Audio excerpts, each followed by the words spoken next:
All right. Weird ending for us. This so weird not having an intro, but hey, we're Very. working on a new intro. Welcome to the Texas Longhorn Fan Battle Podcast. I'm your host tonight, Harish. Of course, with my boy. I got to point this way, Tim Wayne. Tim Wayne, how you doing tonight, man? We took a break last week. Took a break. Working on some graphics, working Yep, on yep. some intro video. Kind Yep. of doing a small transition as we transition into quote unquote season 2, which season 2 of the podcast, because we have to have seasons for those of you guys listening on the audio tapes. We got to have a season, so our start of the season is going to be spring ball. So spring ball 6 weeks away. Lots to talk about today. We're going to talk about some things that I think are really interesting, and Tim, let's talk about this live, because this is spur of the moment here, and I don't really care what we talk about right now because it's the off season. What do you think? And you guys that are in the comments, as an off season, sir, there's no such thing. Well, the main sport on the 40 acres is not currently actively playing a sport. for a national championship. Cool. All right, I can run with that. Would you like the idea of having like a topics board somewhere, right? So that everybody in the chat knows what the topics are for the day. Obviously, we have the banners as topics come up, but would it be cool to have like a little board that's like an overlay, right? With that, let us know in the comments, all that fun stuff down there. Tim, what do you think about that? That would be dope. Can StreamYard do that? Yeah, StreamYard can do a lot of things. Okay, well, I didn't know that was a thing. That would be definitely really dope. I think that would keep people, kind of understanding of where things are going and where we're getting to. And I think people would like that. It makes us stand apart from the rest. You know what I mean? It makes us look good. It makes us look real professional. You know what I'm saying? I want to say I thought we fixed the ability for people to post comments from Twitter. Double check. I need to double check that. I swear I thought we fixed that, but I'll keep an eye on that. I saw it one week. I'm not looking right now. I think we can. If not, I'll figure it out. I know it's possible because I've seen it happen. So we'll figure that out. But comment, subscribe. Let's pay some bills and let's get rolling. So yes, sir. Of course, we're brought to you by fanbattlesports.com, fanbattlesports.com, where you can get the latest and greatest from the AFC South, including the Tennessee Titans, who like to eat their mayo, the Jacksonville Jaguars, who can't keep a division lead to save their life back-to-back years, the Texans, who think they have their franchise quarterback and actually looking pretty good, and the Colts, who have a GM who doesn't know what the hell he's doing. fanbattlesports.com. Go get all the latest and greatest there. Oh, of course, we're there as well. Also, if you're interested in starting your own podcast, fanbattlesports.com. Fill out the contact us information. Send it over to us. We'll meet with you. We'll help you set up all the graphics, all the hoopla, so that you can set up your show, your time on this platform, fanbattlesports.com. All righty. Follow us on Twitter at LHFanBattle. Of course, great interactions on LH Fan on the Twitter page. Loving it there. X, Twitter, Twix, whatever the hell you want to call it, at LH Fan Battle. Of course, follow us on YouTube, Longhorn Fan Battle. Help us grow the YouTube pages as we start to expand out here and grow things going on here. And again, we do hope to continue to grow our YouTube channel. So please follow us on YouTube, Longhorn Fan Battle. Like, subscribe, comment here on the show. Comment on the live show. We'll actually share your comments here on the live show. So that'd be a cool thing for you guys to do. We'd really appreciate it. All right, Tim. Can I say something before we get started? Shout out to Bijan for looking real dapper at the NFL awards. Looking real good. NFL awards tonight? It's right now. It's happening right now. Nice. Did he win Offensive Player of the Year? No, that actually went to CJ Stroud. Damn. If only Chris Ballard knew. If only Chris Ballard knew how to lose. Dude can't win. Dude can't lose. Can't do anything. I mean, he'd be a cult right now. Hey, look, he looked good, man. And I hate all things Texans. You know me being a Dallas Cowboy fan, I hate it. But he looked phenomenal. And I mean, I know he looked phenomenal. I told you he was going to look phenomenal. First Houston Texans rookie to ever win it. Yeah. Even Andre Johnson didn't win it. And Andre Johnson had a pretty good rookie season. Well, they had loaded season. You know, rookies back then, like Andre Johnson's. Who won? Andre Johnson. We'll go off into a Texans world just because this is Fan Battle Sports. I'm in love with CJ Stroud. I'm really, really upset that he was not a Colt. Right. He could have been. Except Chris Ballard can't do anything right. Dude can't win. Dude can't build teams. Dude can't lose. Like, he can't do anything right. Yeah. Anquan Bolden won it that year. Yeah, but Anquan Bolden is not. Anquan Bolden won Offensive Rookie of the Year. The year Andre Johnson was a rookie. That's what I'm saying. Hey, listen. Hey, Both of them are in the Hall of Fame, if you ask me. So Anquan Bolden was a bust, though.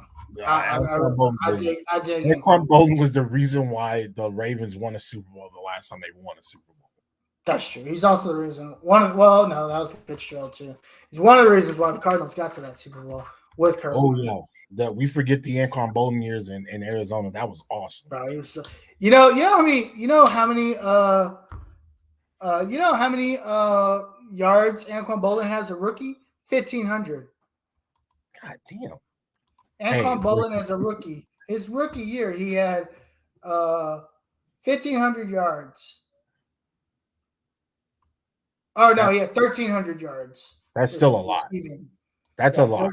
That's a lot. How many touchdowns? 8 touchdowns. Damn. Okay. Yeah. Okay. All right. That's fair. Yeah. You can have it. You can have it. Touchdowns, bro. That's a lot. Yeah. All right. Well, cool. Good job, Anquan Bolden. Congratulations, CJ Stroud. And once again, thank you, Chris Ballard, for being an idiot. We really appreciate you.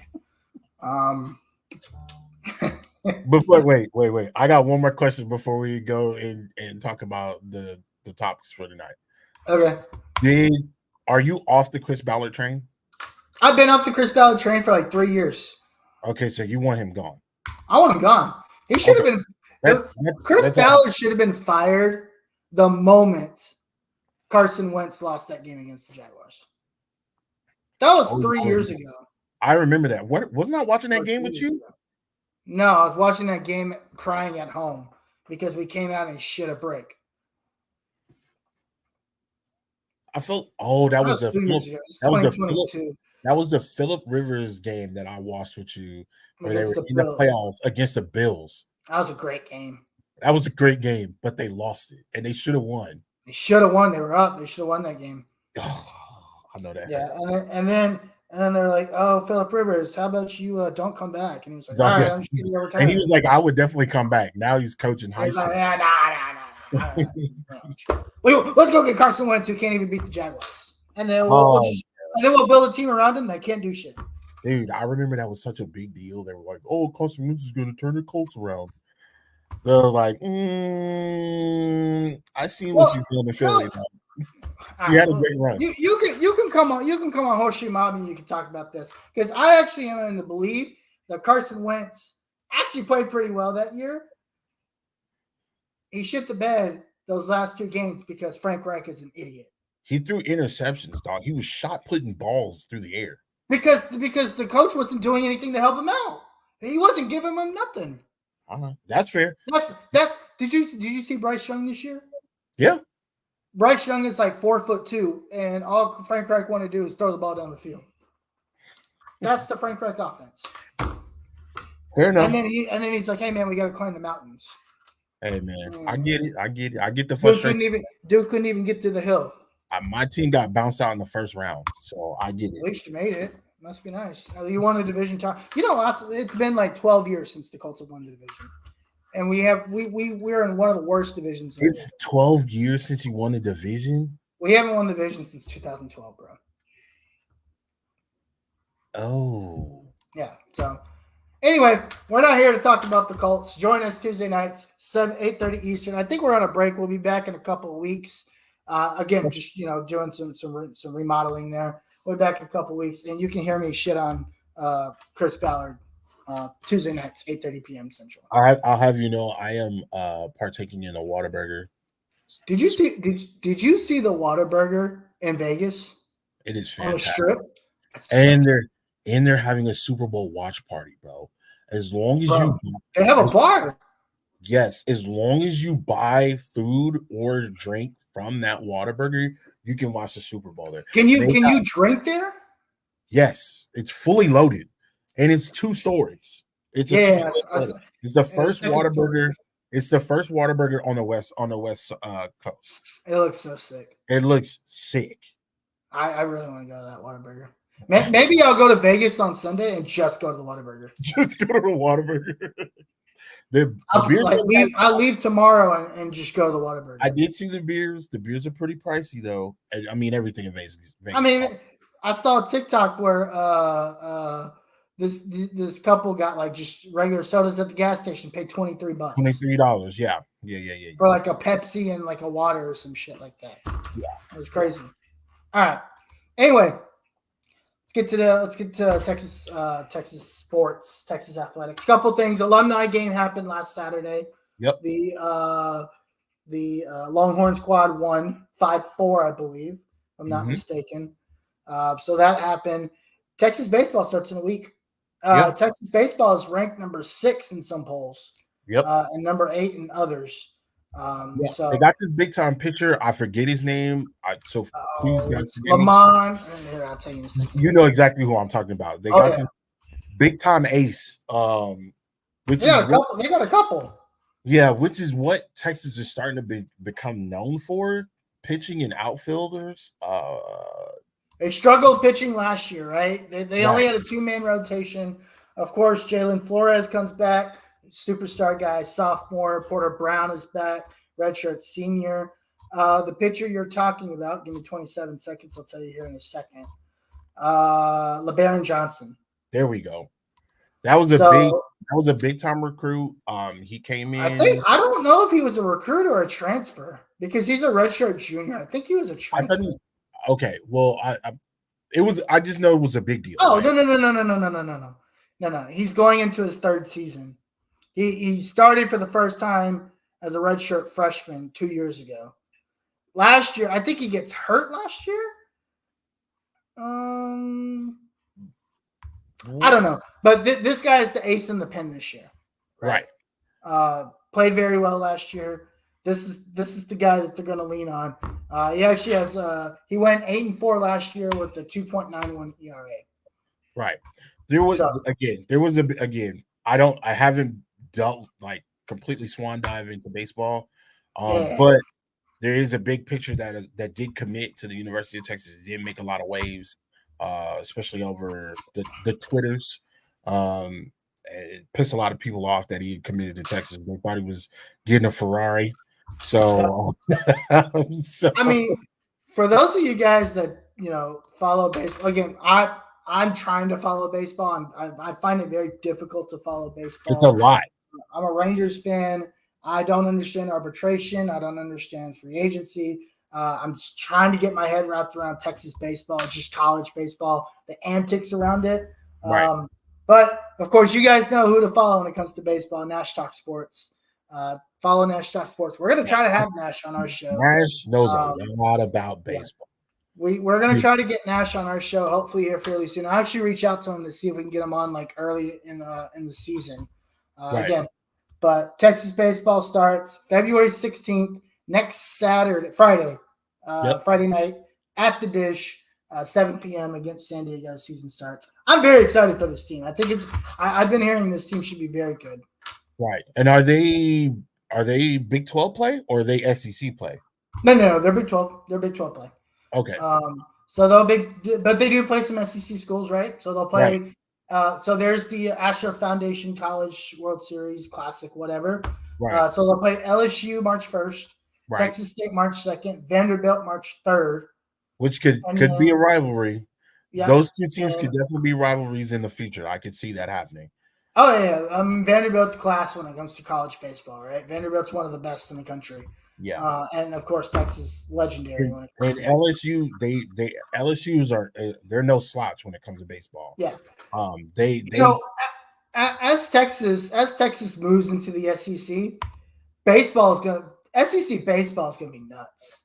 There's a lot of very good teams. Honestly, that might be the second strongest sport. I know there's some really good SEC schools in college basketball, but baseball, dog, it might be the second best conference or the second best sport when it comes to football and that next sport up being baseball. Oh yeah, for sure. So Texas baseball, seeing how they fare up against some of those SEC schools will be nice. Yeah. Then they get A&M on Tuesday, March 5th. So basically within the first 5 days of March.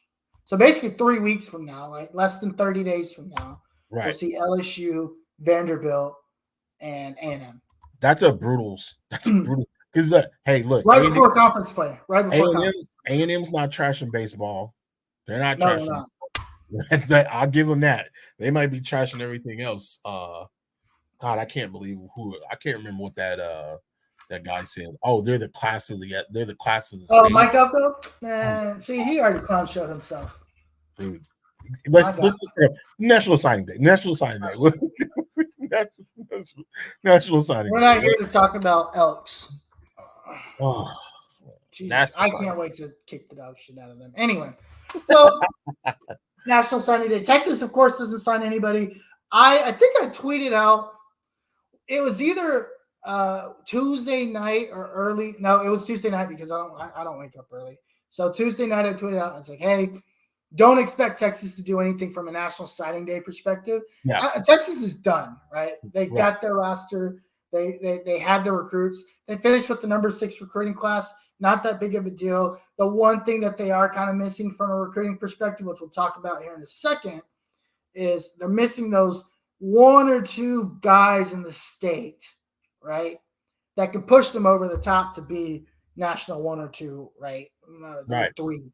Yeah. Just because these guys in the state of Texas hold so much weight when it comes to rankings, right? So I think we had the most in the top ESPN 300 with a total like 47. I think next was like either Florida or Louisiana. I can't remember. I know California was definitely in the top 5. We know that. And then I know it was Texas was number 1. And then it could have been Georgia, Florida. Again, guys, I don't necessarily know the order, so forgive me. I don't have that chart in front of me, but I know it was Texas, then Florida, Georgia, Louisiana, California. Oh, you're talking about strength of high school prospects. That's what it was. I'm sorry. Oh, okay. Yeah. I know. And which is also a big thing, right? Because talk about that map that they had. Right, but yeah, the map that was mapped out. They were just talking about the amount of 5 stars versus like the amount of 5 stars versus everybody else, right? They're the top players in each state where they ranked, and we know that Texas was number 1. They had 47, but again, a lot. And again, I'm not trying to shit on anybody else. I am. Texas is high school football is where it's well, we already know that's nothing that we like. Everybody knows that we don't. There's nothing that we have to. So there's really no shitting on that. But the thing is that they weren't far behind. There wasn't a big gap. 47 is still a lot. Let me not downplay that. That's a lot. That means you have a lot of talent in the state, and that means that a lot of people are coming to the state to recruit that talent. So. And that was one of the things that Sark talked about when he got here, is winning the state, right? You can do a lot with the talent that you have here in the state. And that is one thing that we've seen Sark do. We've seen Sark attack Dallas. You might as well turn Dallas into the University of Texas at Dallas. I mean, because they're not going to Arlington. So you might as well call it that. I mean, DeSoto, there's a number of schools out there that Sark and his staff has gone in and recruited, and we'll get into more recruiting as we move on. But yeah, it's been really impressive to see. What's impressive to me about National Signing Day too, and again, I didn't expect anything crazy. I was kind of looking to see if Texas could make any flips. Of course, I don't think they were trying to be honest. I think they made a couple of phone calls, but I don't think they tried to put any heat on anybody really. Yeah. I think they just dibbled and dabbled to see if there was a possibility that they could flip some people. But I'm just glad that Texas got their guys out of the way early. I did watch a lot of the national signing coverage today. We heard about Ryan signing with Alabama today. That was like a thing. That was official. Yeah. So that was a thing. So congrats to them, I guess, whatever. But because I don't know who their quarterback is going to be, and it's going to be Jalen Milroe. Jalen, from what I've been told, Jalen Milroe is possibly going to jump in the portal. He hasn't done it. He should have already done it, unless he does it in the spring. He hasn't. That 30-day window is closed. Okay, so it did. Yeah. Okay, right. Okay, so yeah, I mean, we kind of knew that was going to happen. I mean, there was rumors that Texas was looking at it, but then it kind of fell off. That fell off real quick. So I mean, nothing really shocking today. Did anything shocking happen like during National Signing Day? Did anything really? It was kind of quiet for the most part. It was kind of quiet. I guess Terry Bussey signs with A&M, right? That's Right. the one guy that I think Texas. I was hoping Texas could flip, but I just don't feel like I don't think Terry Bussey was ever interested in Texas. Me neither. DJ Lagway goes to Florida. So these are the top recruits. So DJ Lagway, the number 2 recruit from Willis, goes to Florida, of course, right? I think he signed on the first signing day. Justin Williams, linebacker, goes to Georgia. That's the type of guy that Texas needs to start to close out. Yeah, he's a monster. Especially when you're not doing great.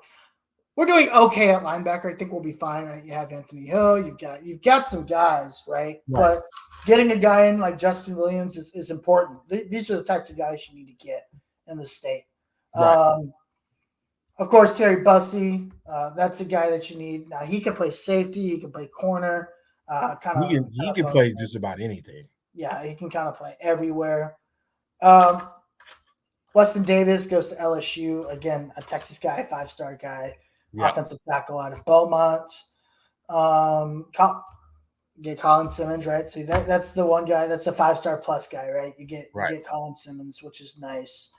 But yeah, so I mean, I saw a video the other day, like the top recruits in next year's class, and you can filter it out by state.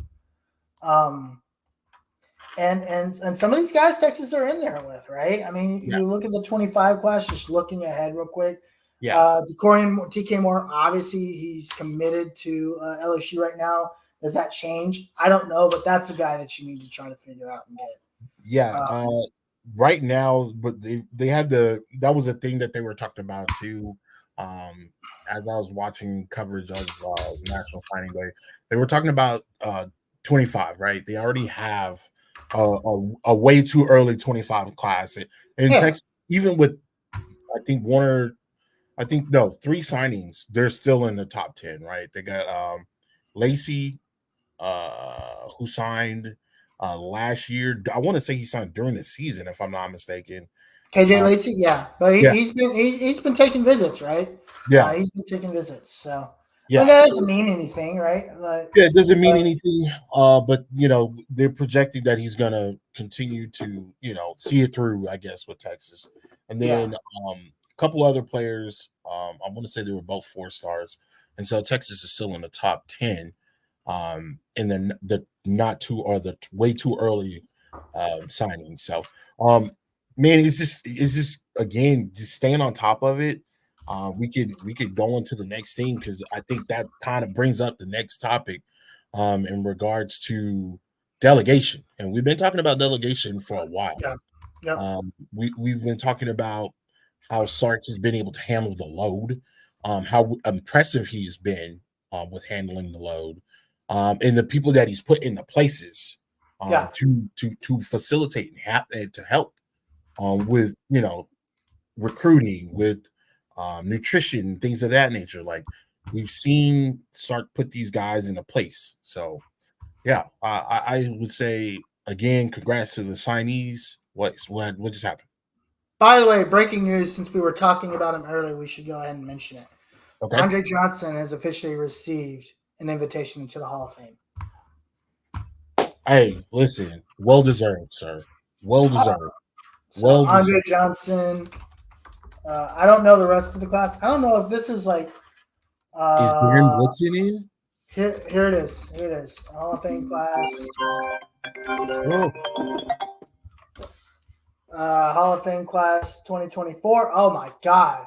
Oh my. Dwight Freeney got in. Yes. Congrats. Look at it.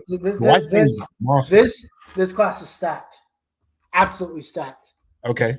Julius Peppers,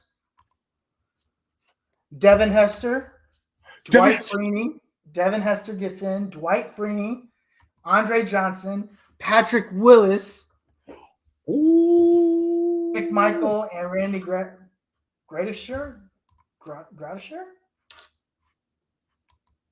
I don't know who that is. Oh, so Darren Woodson get in. Darren Woodson did not get in.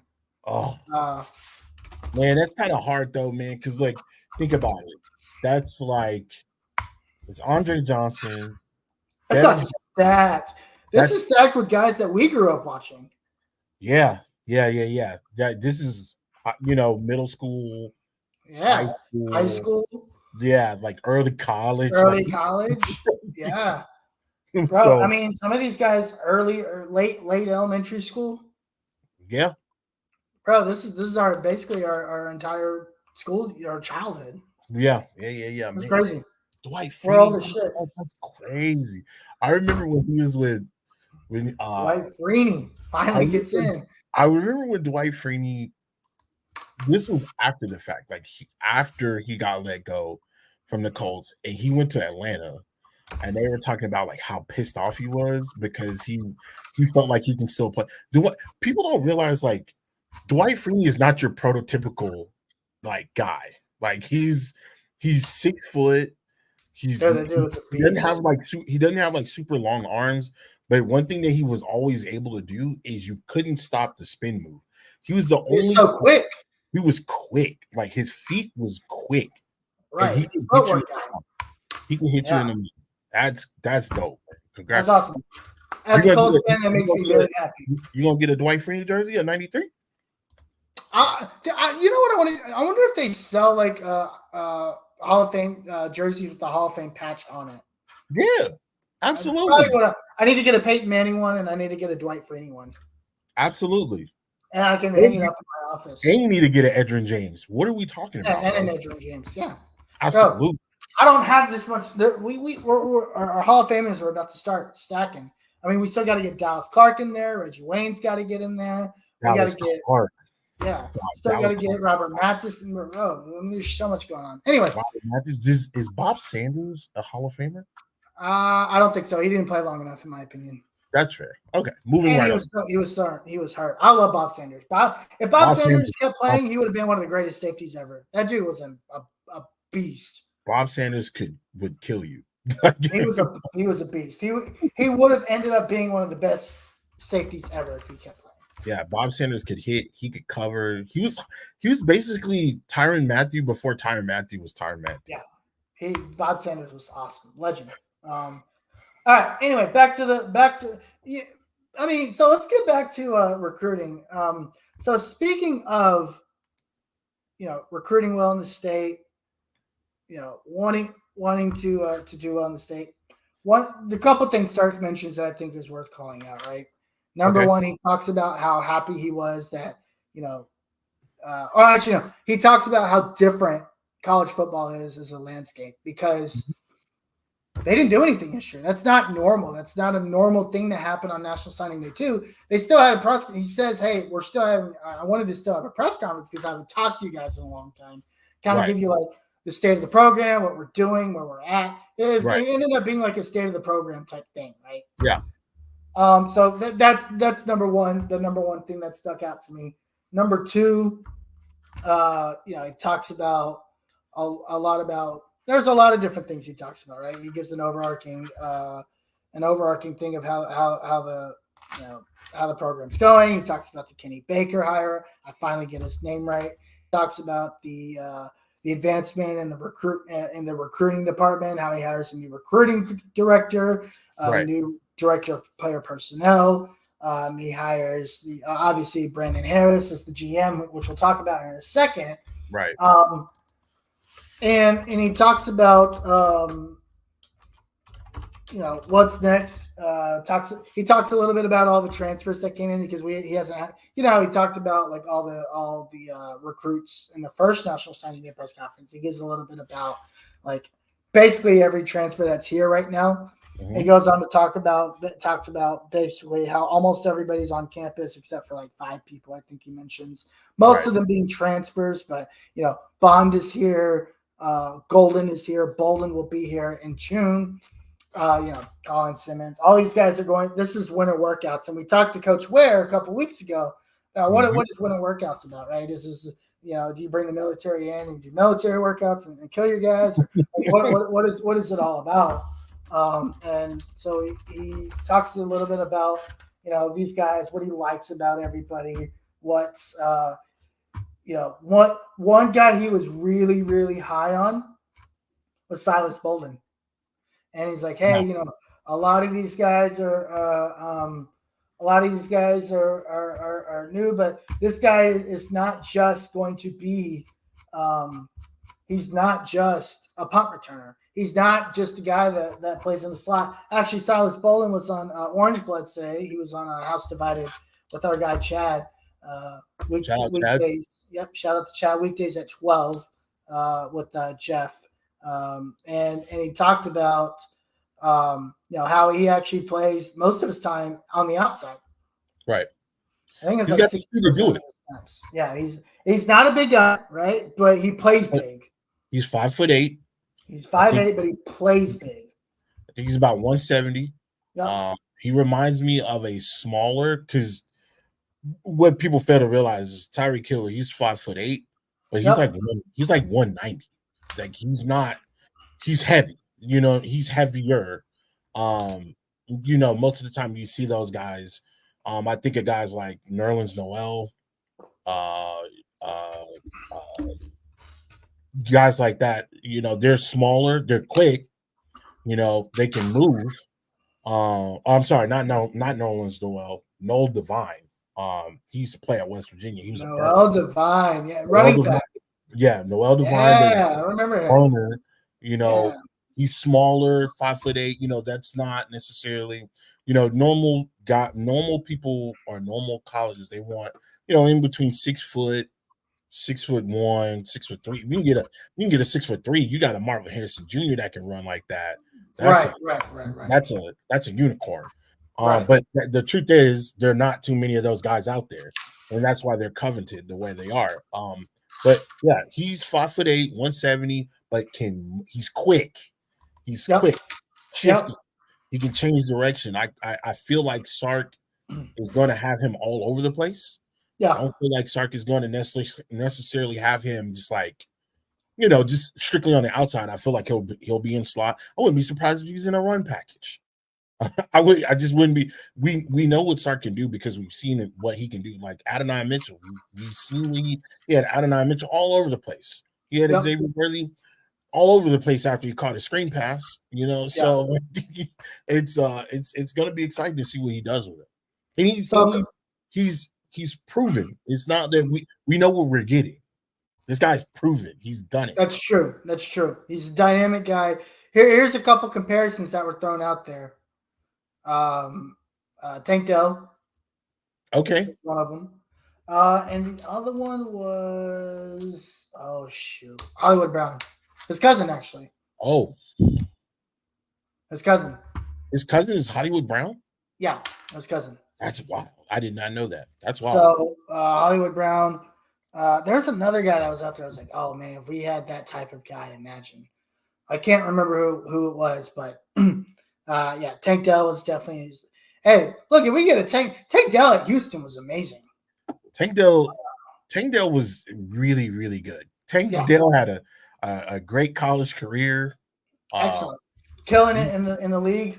As a rookie with an excellent quarterback. That's been nice. Yeah, that's a great comp. That's a great comp. I'll take it. I will take a guy like that, and then of course you add in the factor of having a guy like if he's got some Xavier Worthy to him, from what Jeff Ketchum says. His mom is actually from Texas. Okay. His mom and his dad are both track stars. He runs a 10.3. He runs a 10.300. Wow. So he's got blazing speed. And this is his words, right? This is go watch House Divided from earlier today. This is not me just making this up. These are his words. So yeah, I think that's a guy that's really looked at very very highly Right. by some guys in the locker room, and he loves it here. He loves it. That's dope. Um, all about the hooking culture, all about Texas. So it's a plus to have a guy. It's good to have a guy that wants to come here, right? Yeah. Cool. This is the guy that plays for the badge, as they call it in the football world, the other football world. He plays for the badge, right? Yeah. He wants to play and produce for the University of Texas. And when you have buy-in like that, it's just different. Yeah. So Stark talks a lot about those guys, talks about, Bolden, Golden, talks about Bond. He talks about, Trey Moore and, how it's important to have guys off the edges. Especially losing production on the defensive line. Talks about Tavea and what he's going to bring to the interior. And they wanted to get one guy, and it just made sense that Nansen was I had already coached him, so he knows him already. It talks a little bit about the coaching staff, right? He talks about, hey,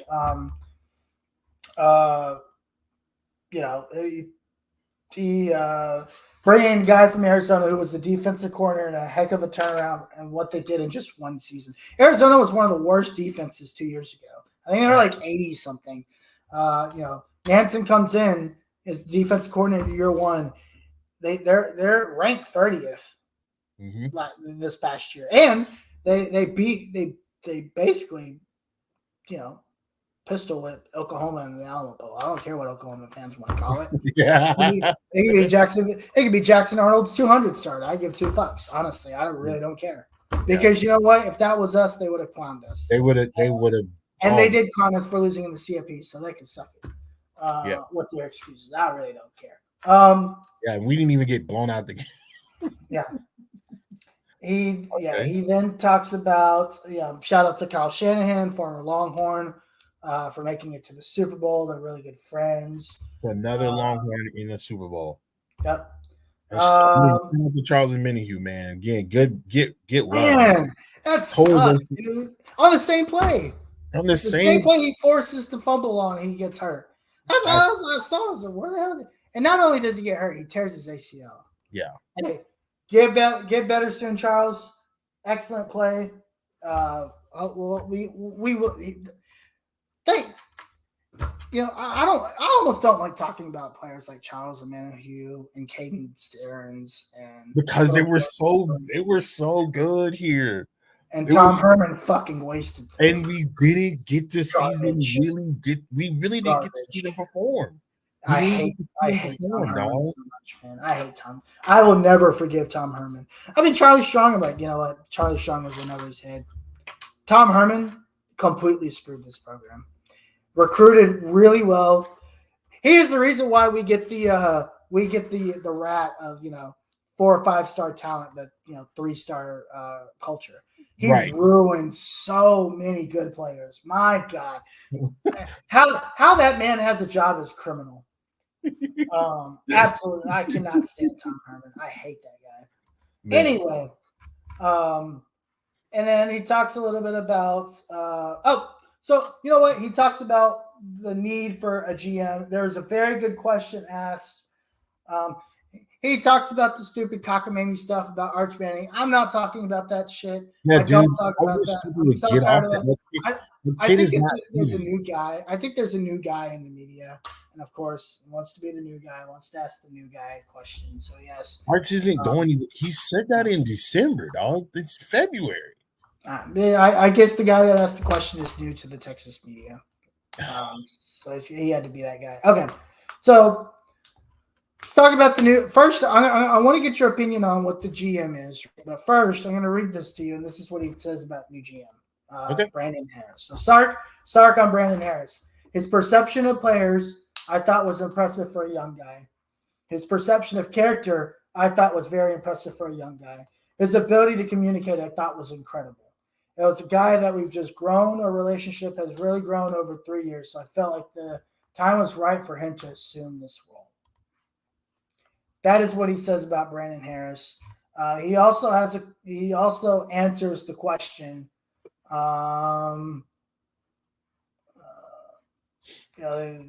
about what the GM position is. I think it's here somewhere. I can't find it, but while I look for that, hearing that and knowing, knowing that this position is hired, what are you looking for? What is your interpretation of what this position I is? think, and so I remember when they made the announcement. Basically, the announcement was, they had brought Brandon Harrison, and he will be, following. He will basically be over recruiting and player personnel staff. To me, what that means is that he's built a relationship enough with Coach Sark that he trusts his judgment on the players that he needs to recruit. Not saying that, he will completely take all responsibility from Coach Sark. I just believe that as far as everyone else, right? Making sure that the wide receiver coaches are going to visit the wide receivers, making sure running backs are doing whatever they need to do. So basically, like everybody else, Yeah, they will report to him, right? Instead of going to Sark. And that says that, to me, that says that Coach Sark trusts Brandon to oversee these things.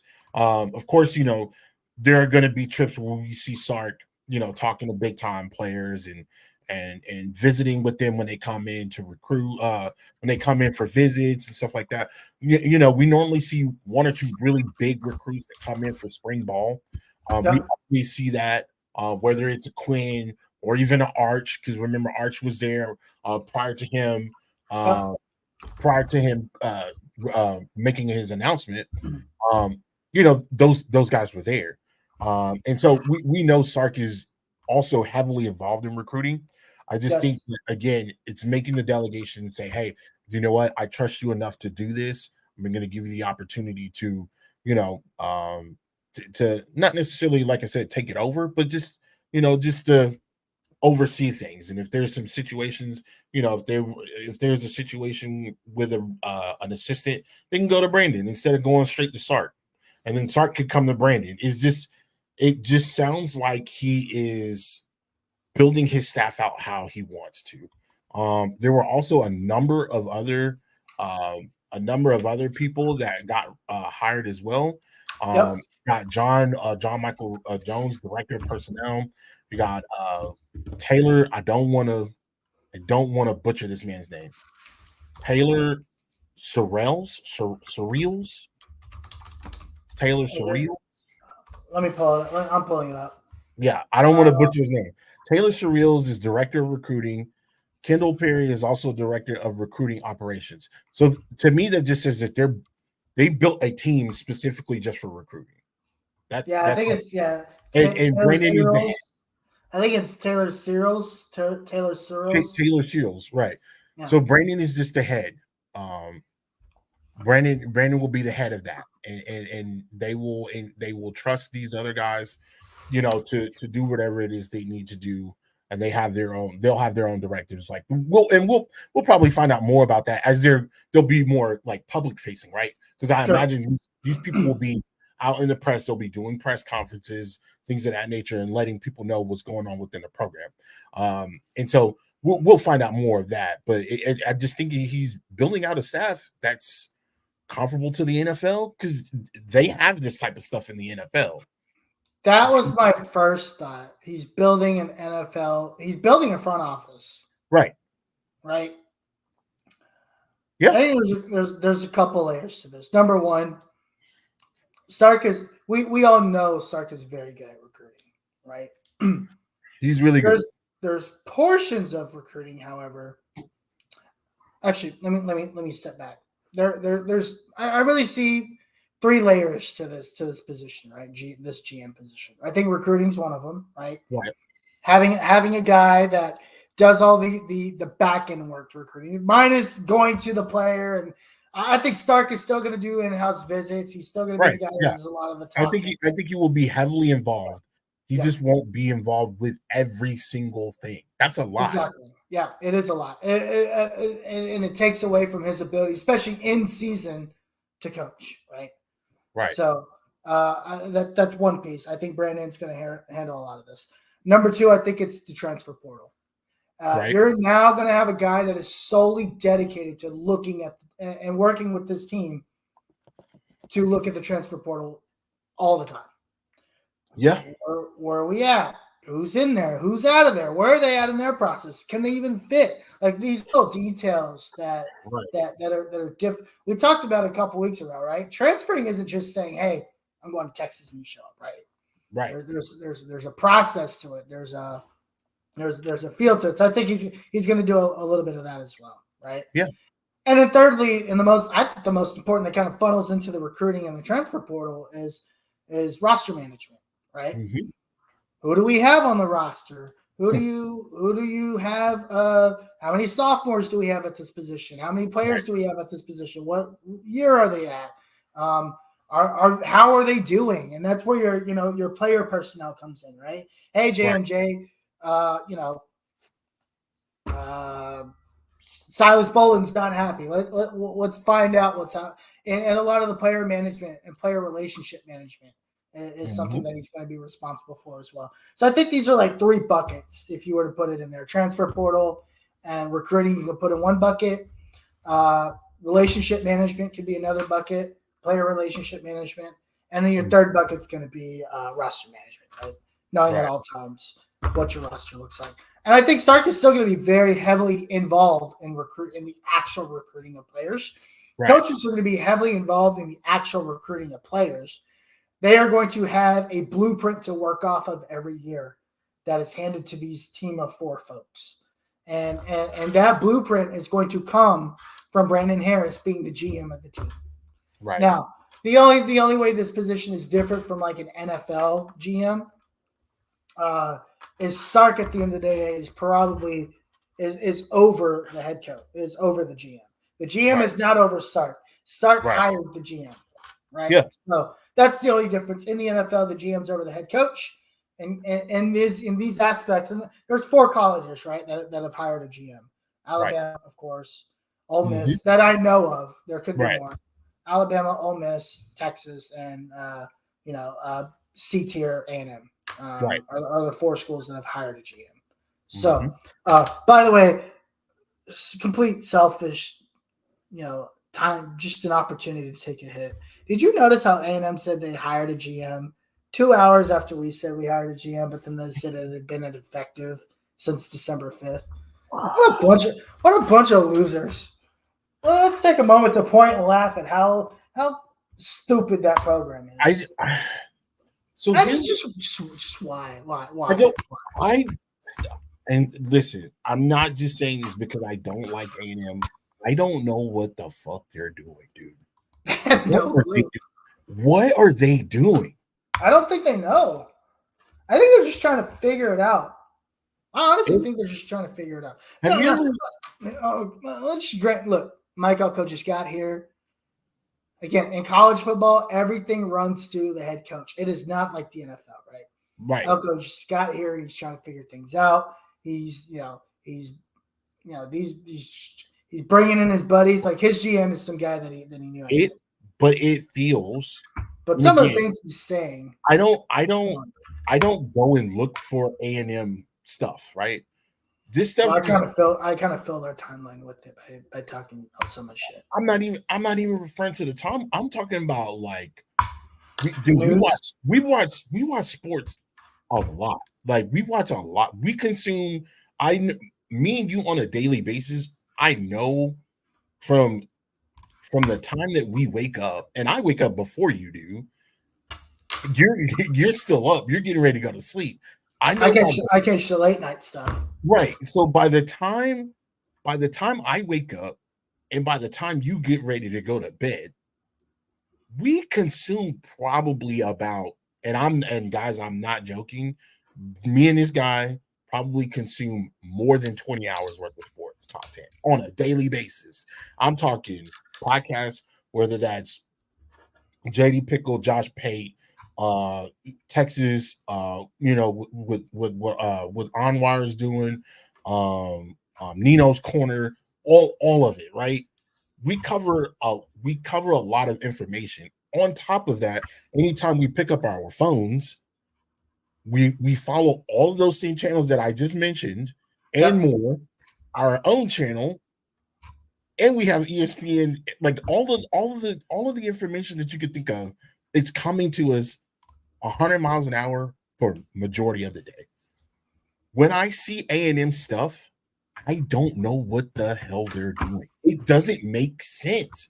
And it's like I saw the announcement right after that they had a GM, and they said, "Oh, well, we've had a GM since December 5th." What?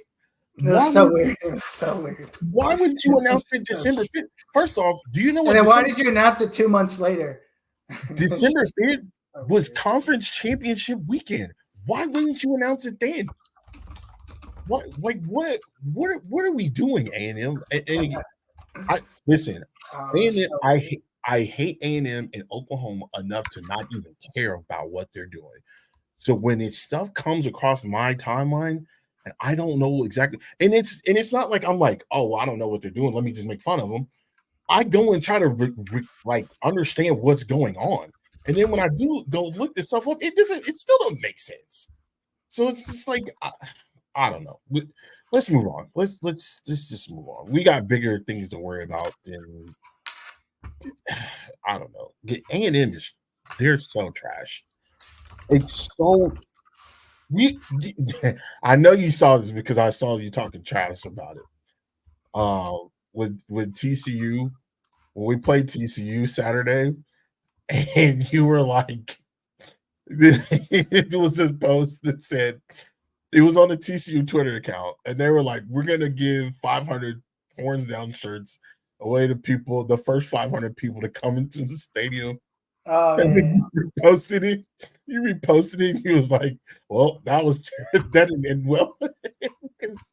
Texas has brawled TCU. They thrashed TCU. Shout out to the women's basketball team, by the way. They're doing excellent.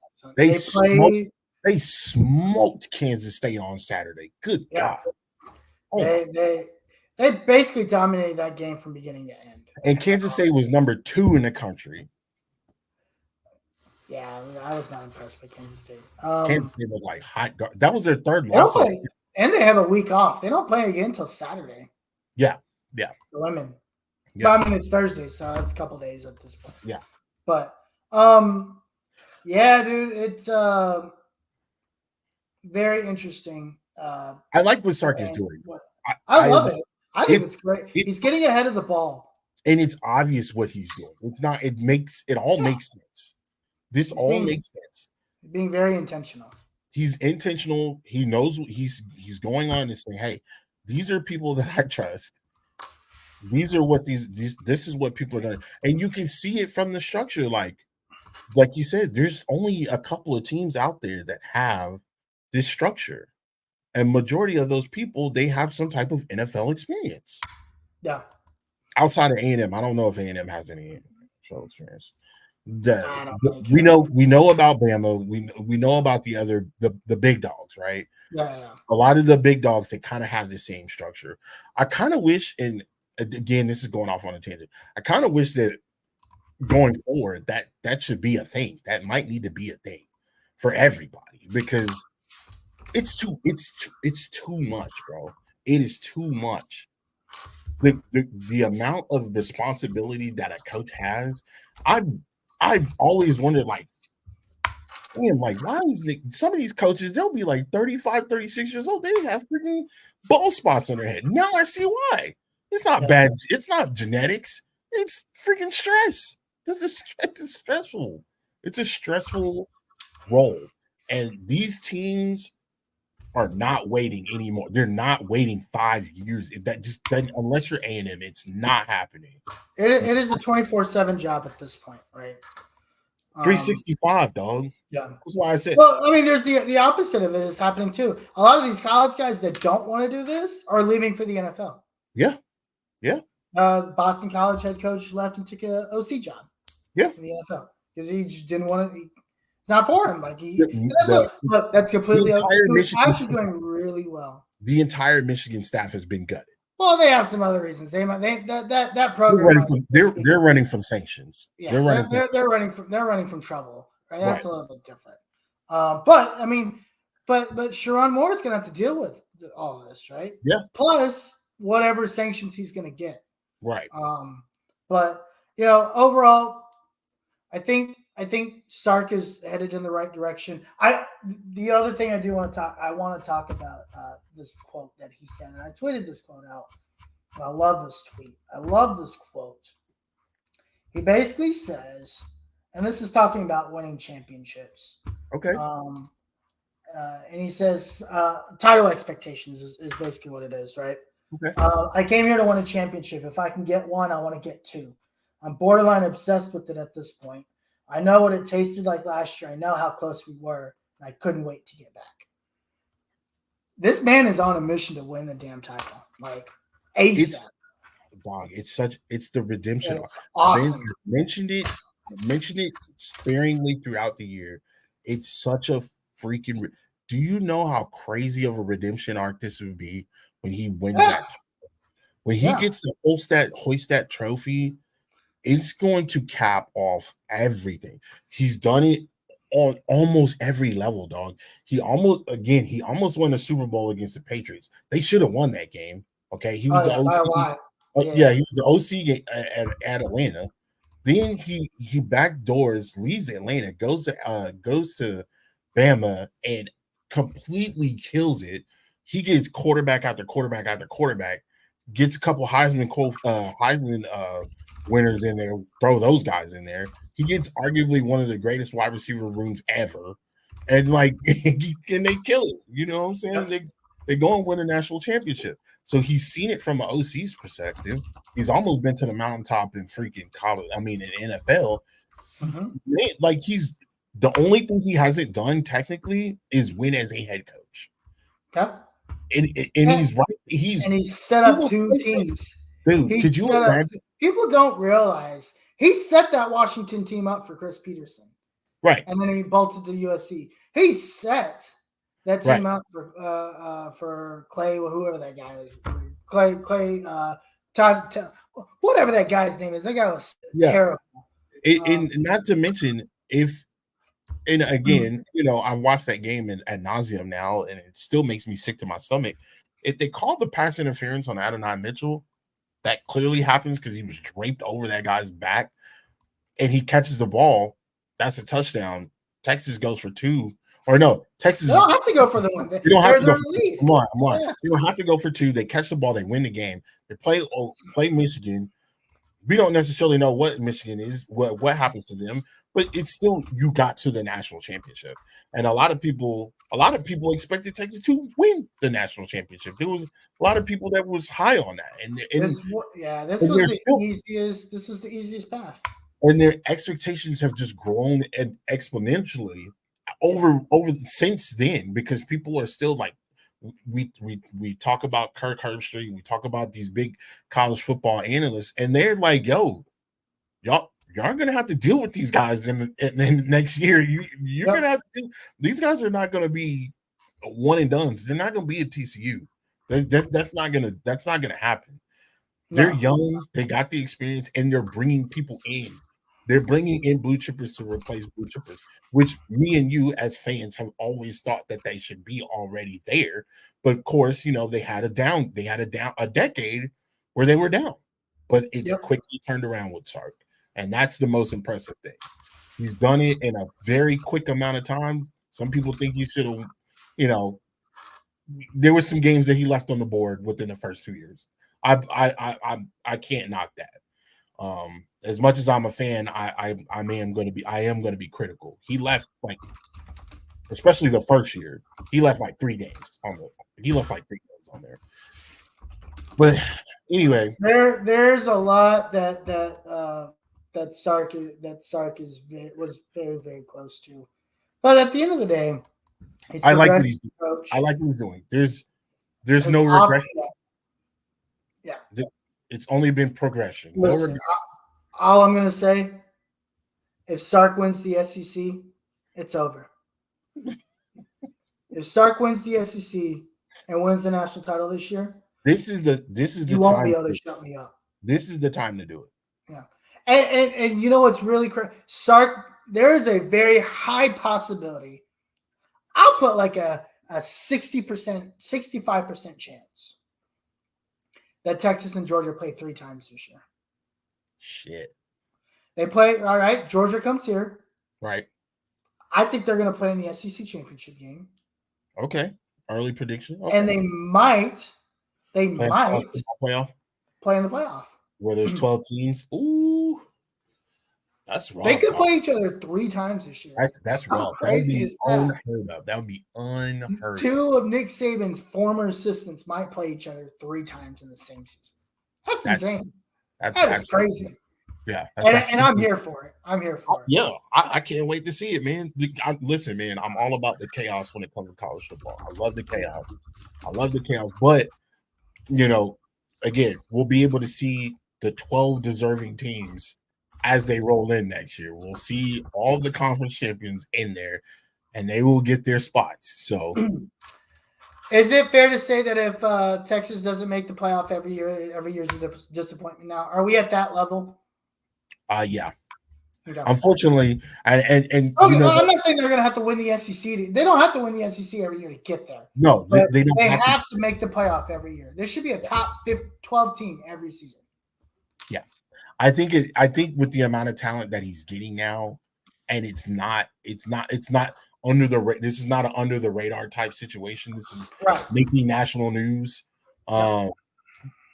That is going to be, unfortunately, that's going to be the expectation. Is that super toxic? Absolutely, because we know what it's like.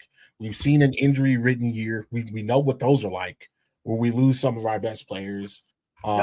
Hell, we had it the first year. Quinn, our center goes down. Our starting center goes down. Big 12 All-American goes down. Right? He could play at one point he could play every position on the field. He goes down in practice. Jordan Addison, he goes down. Big time recruit, he goes down. So we go in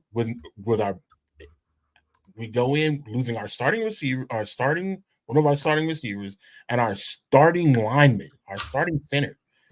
That we know what that's like. We've seen that. Oh, you're talking about Sark's first year. Yeah. So, but there was high expectations. Or Quinn's first year. Yeah, Quinn's first year. Quinn's first year. There was high expectations because of the talent that we got in there. Sark comes in and starts bringing people in. He keeps Xavier Worthy from leaving. All types of stuff. So that was big. That was really big, bro. So when stuff starts to happen like that, the expectations grow, and then we got to taste it. And when you taste it, it's like flying first class, bro. Once you fly first class, no other class, bro. I don't know that feeling. There's no way you want to go back. There's no way you can go back. You will miss a flight to fly first class, or at least business. I've done it. Yeah. I upgraded to first class twice. Yeah. I upgraded because it was like a $50 upgrade. Oh yeah. I'd do that. Sure. I was like, yeah, sure. I'll upgrade to first class. It ain't gonna be that bad.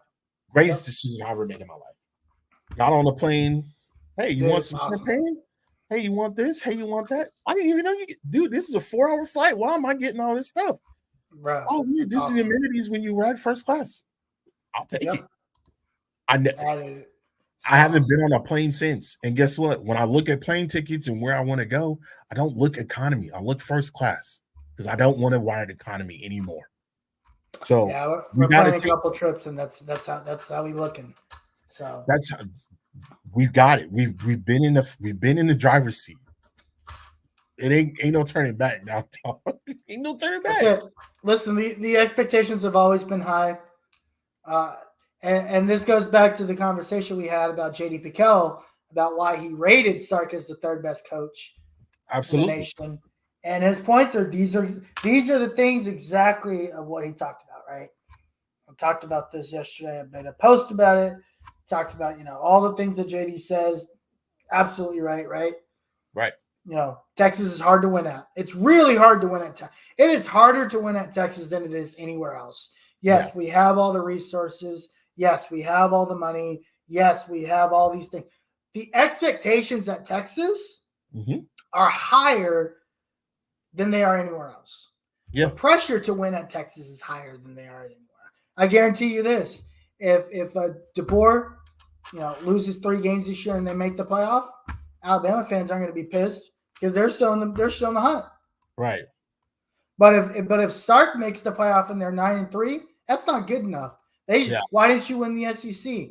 Why didn't you go undefeated? Why didn't you do this? Why didn't you get all the way to the national title game this year? You remember that one year, that second year that Sark had, where we lost like most of our games by less than a touchdown. Right, and we were up majority of those losses because we have 4 or 5 losses. Every one of those losses, we were up by 14 or more by halftime. Yep. Oh my God. What was it if Oliver Gaines ended at halftime? We would have been undefeated. Undefeated, absolutely. Sark was obliterated in the Texas media. This Texas Twitter obliterated him. The media obliterated him. Yeah. Local media. Is this the right guy? Is he fit for this? And this was year 2. This is last year. This is a little over 365 days ago. Look, heading into this 365 days ago, this is the conversation that we were having. Is Quinn Ewers the guy? Man, yeah, they wanted to bury Quinn. They buried Quinn. When are we putting Arch out there? People forget this was the conversation 365 days ago. Bro, what was the God, I can't remember that guy's name. That's the guy you like. He was talking about the influencer. This is Caleb. Is it Carrion? Carrion. Oh, Karen. Oh, yeah. Oh man, that guy was smoking. Oh man, he was killing them.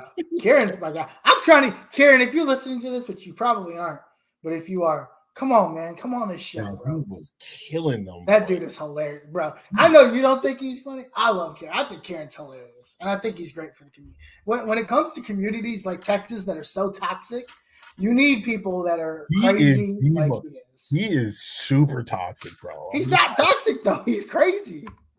Like, he's not toxic. He has some crazy takes. I'm just like, what? That's not toxic. Having crazy takes is not toxic. Bro, we're Texas fans. You know what toxic is in this fan base. That's true.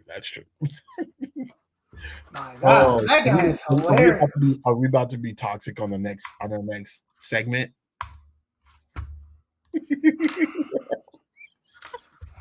You know what? Let's say this for last. Real quick, since we're talking about football, though. Yeah. For those of you guys that don't know, Nick Saban joins College Game Day, announced today. I think that whole crew is coming back. It's Reese, Lee, Pat, Desmond, and they're adding Nick Saban to this. I love this. Not coming back? I'm so excited for this. You know who's not coming back? David Pollock. David Pollock was fired from ESPN. Remember all those layoffs? Yeah. He wasn't on last year. What? I felt like he was. I just felt like he went on the panel. Okay. No. David Pollock got let go. And I think I love David Pollock too. But David Pollock was the football guy it was supposed to be Yeah, it was him and Desmond, and now it's him and Pat. Yeah. The former pros. But I think this is a great move because I feel like he's gonna give us the X's and O's that we want. I feel like they're gonna have a segment to where Saban will be able to go in there and just talk X's and O's. And I think we also know that because the old heads want that, right? Their old head viewership wants. I mean, I want it too, but really the demographic that it's steered towards are the old heads. Nick Saban talks to the boomers, right? I mean, it's just right. Titles, right? Yeah, and Nick talk to boomers. And Nick Saban, I feel like we're gonna get more of an unfiltered Nick Saban. I feel like what we're gonna have is we're going to really get his opinions because I've always wondered his opinions on NIL, and he like even like throughout the years. He's talked about these, like, he's had these opinions about NIL, whether they be good or bad. But he never really got to go in depth. And I think he knew not to do that, because he knew, because the entire world is watching him. As far as college football, the entire college football world is watching him. They're hanging on to every thread that he says. So now that he's gonna have this, now that he's gonna have this platform, dog, we're gonna see and hear a lot of what Nick Saban feels about NIL and NIL rules, the transfer portal. And I think I think they're going to let him just say whatever is on his mind. That's what I want. We were going to talk about this, but I think we should wait till next week. But I will throw out a prediction. Right. That Big Ten SEC merger is going to happen. They're going to separate from the rest of college football. And that's the end of the NCAA. Yeah. I mean, again, I've said it. I started our first episode. I said that the NCAA was done. And Nick Saban will be the commissioner of that league. Ooh, that would be crazy.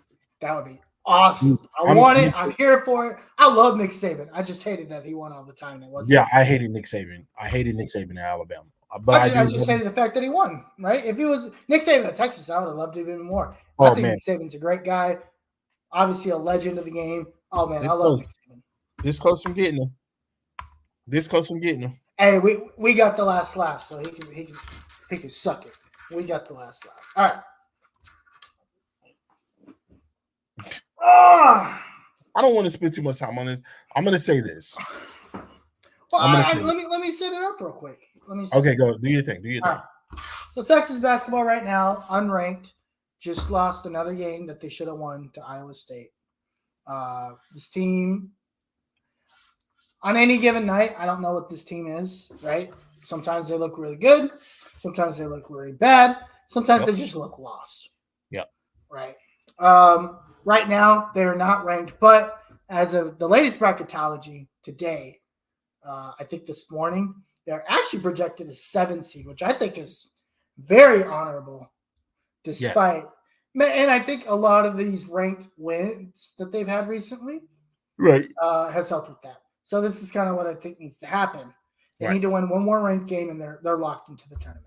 Right. They have 3 left. If they win one, they are locked into the tournament because I think they play number 2, 4, and 5. They have 5. Something like that. 5-4. So the last 4 games that they have is Houston, Kansas, Oklahoma State, and Oklahoma.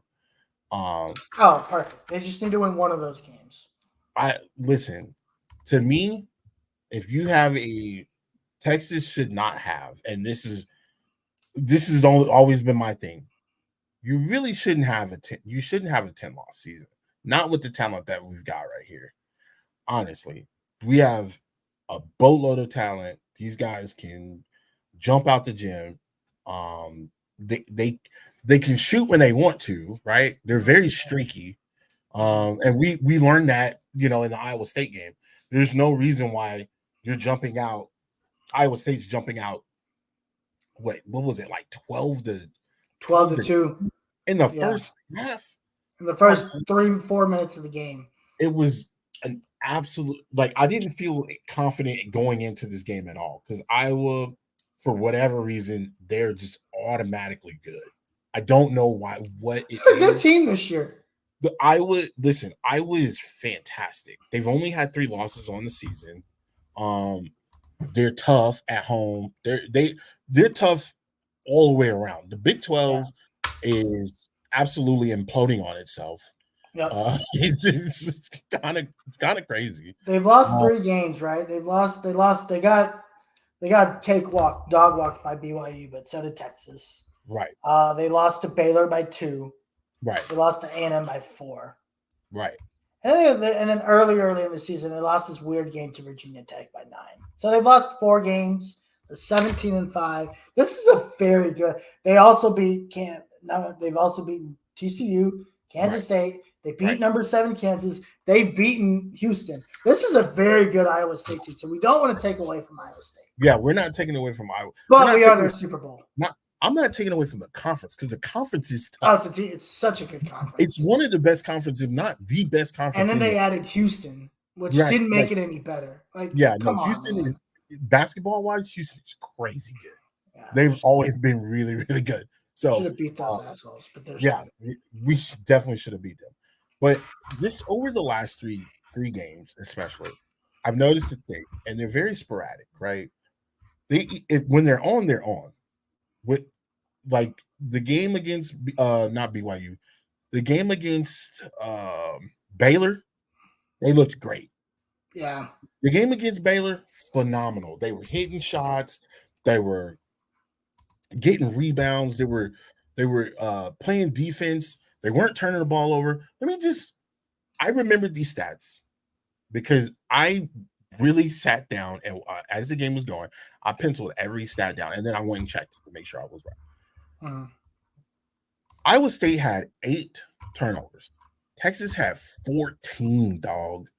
14 is crazy. Oh, did they? Yeah, that was they had a lot of turnovers. And again, I knew it was bad. I didn't know it was that bad.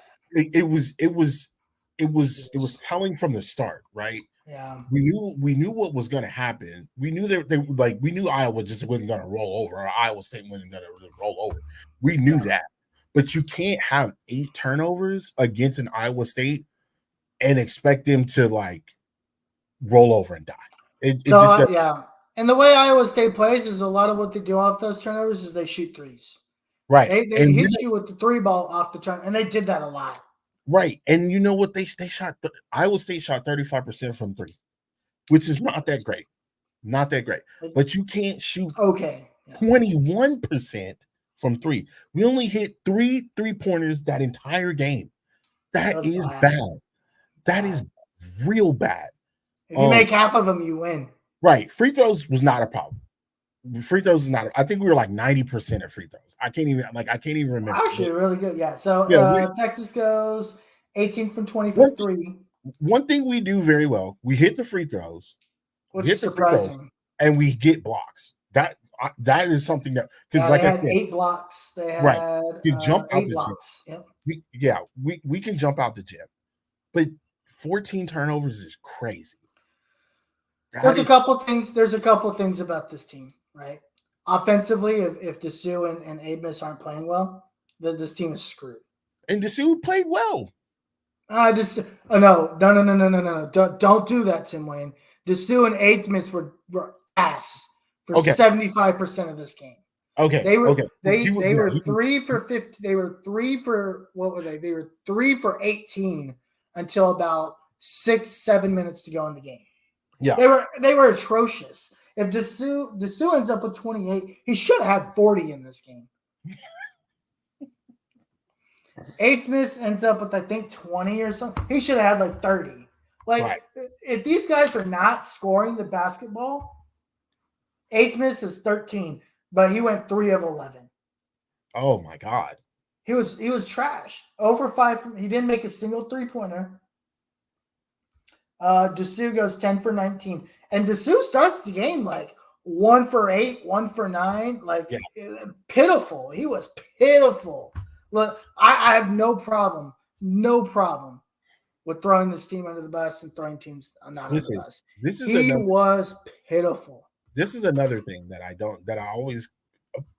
it's always very shocking to me. For whatever reason, the Texas defense, I don't know what I'm no basketball aficionado, right? That is not my sport. Yeah. The defense cannot seem to defend backdoor cuts to save their lives. No, I don't think that's true because in the game against Iowa State, again, Texas played very well defensively against Iowa State. Iowa State is a very good shoot.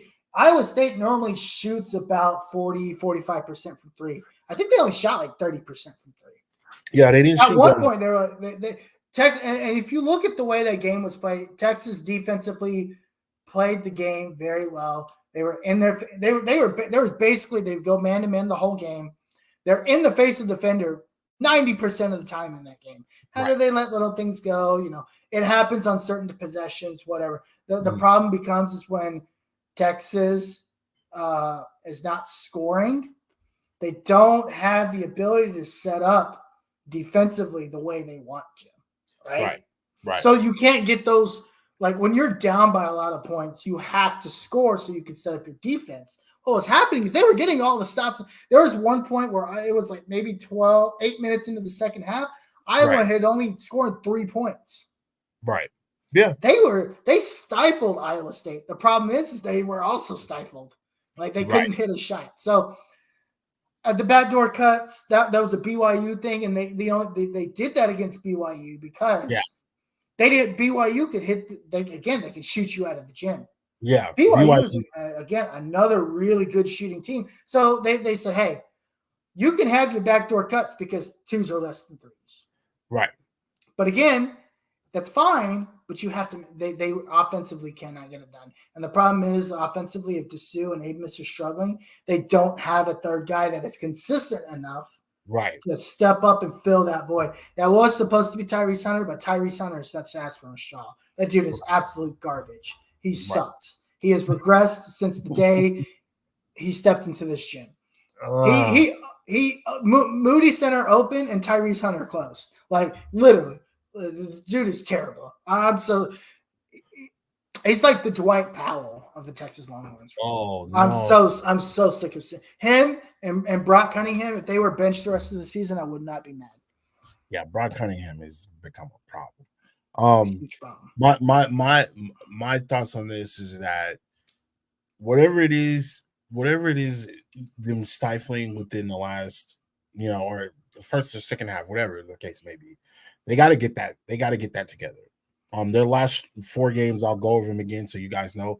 Saturday, February 17th, so that's next Saturday. They play at Houston, and then they play at Kansas the following Saturday on the 24th, and then they start March off against Oklahoma State at home, and then they end it with Oklahoma at home. Missing like 3 games, bro. How am I missing 3 games? Saturday they play West Virginia. Oh, my bad. I'm sorry. Oh, my bad. And then they get a week off, right? Right. And then next Saturday they play Houston. Right. Kansas State. Yeah. Then they have Kansas State, Kansas, Tech on the 27th. Yeah. Oklahoma State, Baylor on the 4th, right. And then Oklahoma to finish. Right. So they got Houston, Kansas State, Kansas, Texas Tech, Oklahoma State, Baylor, and then Oklahoma. West Virginia, Houston. Right. They have West Virginia on Saturday. Right. This coming up Saturday. Tomorrow, day after tomorrow, yeah. And they have to win this game. This is the other thing. Texas dropped games versus Central Florida. Shouldn't have ever dropped. UCF, they dropped that game. A game they're up double digits by. They were up by 18 in that game. That hurt them. I remember that. And that's what really got people kind of looking at Rodney Terry on a negative light. Yeah. I think he's kind of dug himself out a little bit. Right. I mean, they got some good wins. They went on some good wins last week. Yeah. But you can't let that happen. You can't let what happened at Iowa State happen again. You can't let your team go. Your team can't go stagnant. You have to find some type of rhythm. And if you can't, and if those guys are in there and they can't find a rhythm, put people in that can. Yeah. Make some type of change. Make some type of coaching change. But yeah. Much love to them. I'll be watching on Saturday for sure. We got the Super Bowl coming up on Sunday, so I'll definitely be more in tune and more I guess more dialed in with these last couple of weeks. Because man, March Madness is 3 weeks away, dog. It's literally 3 weeks away. So we got it's about a month. A month away. A little over a month away. A month away. Yeah, because I forget the tournament weekend. Got the Big 12 tournament's about 3 weeks away. Yeah, Big 12 tournament's 3 weeks away. So yeah. I'm excited for that. I'm definitely gonna be more dialed in on that for sure. Now that NFL football will be out of the way for sure. Hey, wait, did we get an extra week of NFL football this year? I feel like it's ending a little later. We did. So the reason why we got an extra week of football is because of the delays. The weather delays. We got 2 weather delays. Did we? Yes. So the Steelers game got bumped. There was a Steelers game that got bumped. There was also in the playoffs. Right. There was another game. There was a Steelers game that got bumped in another. Oh, interesting. Okay. And we had a doubleheader and the reason why we had a doubleheader, we already had a doubleheader, a couple of doubleheaders earlier in the year, but they got pushed down a little bit more because of weather.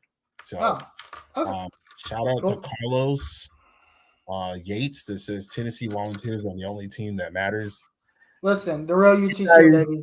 Listen, Tennessee, they haven't had anything happen good to them since 2017 when they beat Georgia on the last play. So shout out. Well, that's not fair. They beat Alabama last year on the last play.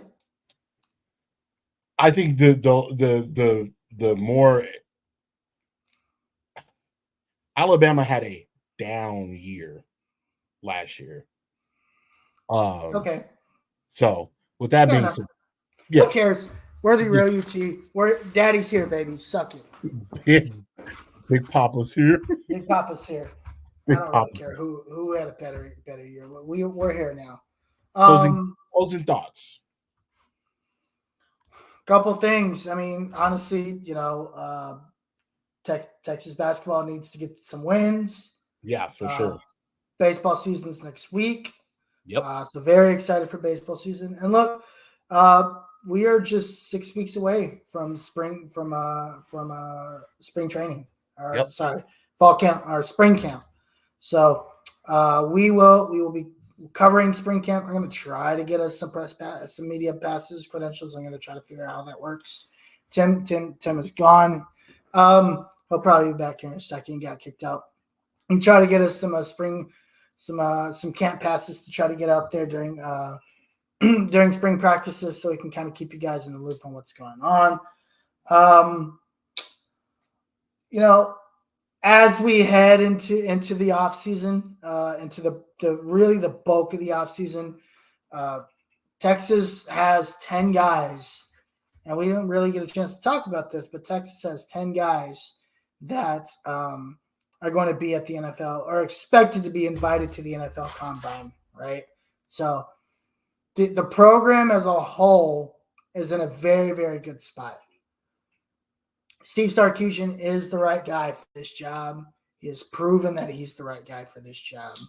So we will continue to have high expectations of Steve Sarkisian, and we'll see what happens. Like I don't know if we're going to win a national title this year, but if I look at this team on paper, where they're at, and if Quinn's jump from year 2 to year 3 is as big as his jump from year 1 to year 2, then Quinn should be, if not the best, one of the best quarterbacks in the nation. And he should be in the Heisman conversation, right? That is my expectation of this team this year. And it's probably the highest expectation I've had of this team in a very long time. With that being said, I don't know if Tim is going to be back. I will try to see if let me shoot him a text here real quick. Coming back in.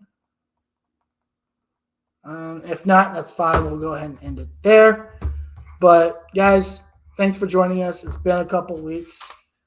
Tim will be coming back here in a second to give his closing thoughts, and we'll wrap things up here. But in the meantime, let's once again just do some cleaning up here while we wait for Tim. Follow us on Twitter at Longhorn Fan Battle on Twitter, on X. Also follow us on the YouTubes, Longhorn Fan Battle. You can find me on Twitter, the Uncle Gandhi. You can find Tim on Twitter at Tim Wayne. We're pretty active on social media, so waiting for Tim to get back in here. But in the meantime, in between time, if you guys have anything else, and there's Tim. And he's gone again. All right, so I don't know if Tim's going to be able to make it back in, but catch us again next Friday. We are working on a couple of guests, and I'll go ahead and let you guys know who they are. We're working on trying to get Chance Mock, and I did have some conversations with him, hoping to have him in hopefully in the next few weeks. working on trying to get Nash. Nash Talks Texas. We're trying to get him in here. We got a couple of other guests. Kyle, you guys know Kyle Umling, so we're trying to get him in here as well. But until then, between now and then, in the meantime, and in between time, my name is Harish. That was my guy, Tim Wayne. I'll go ahead and close it out. He is not going to be able to make it. We will see you guys next Thursday night. Peace.